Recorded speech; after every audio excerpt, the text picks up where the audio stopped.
పుదీనా, కొత్తిమీర, తులసి ఆకుల జ్యూస్. పుదీనా, కొత్తిమీర ఎక్కువ ఉండాలి, తులసి ఆకు తక్కువ ఉండాలి, 3 కలిపి ఎంత ఉండాలి. వాటిని మిక్సీలో వేసి నీళ్లు పోసి జ్యూస్ చేసుకోండి. వడకట్టి పిప్పి తీసేసి దానిలో తేనె నిమ్మరసం కలిపి తాగండి. ఓ 2 స్పూన్లో 3 స్పూన్లో తేనె, ఒక కాయలో సగం చెక్క నిమ్మరసం కలపండి, తాగండి. ఇది ఏదో జ్యూస్ చెప్పాడిన ఆకుకూరల జ్యూస్ లాగా ఉంది కదా. ఇది ఎంత అద్భుతం అంటే 23 సంవత్సరాల సిద్ధార్థ యోగ విద్యాలయం అనుభవంలో ఎన్నో దీర్ఘకాలిక జబ్బుల్ని తగ్గించడంలో మేము సలహాలుగా ఇస్తున్నది ఇదే. ఓ పెద్ద చెప్పన, గర్భసంచి సమస్య. గర్భసంచిలో చిన్న చిన్న నుంచి పెద్ద సమస్యలు దాకా ఉంటాయి. వైట్ డిశ్చార్జ్ అవుతుండొచ్చు, బ్లీడింగ్ ఎక్కువ అవుతుండొచ్చు, ఇది మెన్సెస్ సైకిల్ ఇరెగ్యులర్ అవుతూ ఉండొచ్చు, ఫైబ్రాయిడ్స్ ఫామ్ అయ్యి ఉండొచ్చు. చాలా బాధపడుతున్నాం కదా, ఎన్ని ఇబ్బందులు, ఎన్ని మందులు మింగుతున్నాం, చివరికి ఆపరేషన్ దాకా వెళ్ళిపోతున్నాం కదా.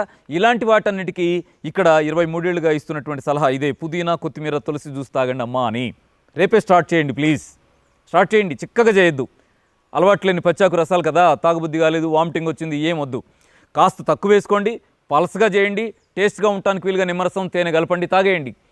అవసరమైన యాంటీ యాక్సిడెంటల్ మెటీరియల్ అంతా బాడీకి అందుతుంది. పైగా ఈ నిమ్మరసం ద్వారా సి విటమిన్ అందుతుంది. పైగా తేనె ద్వారా ఎనర్జీ అందుతుంది.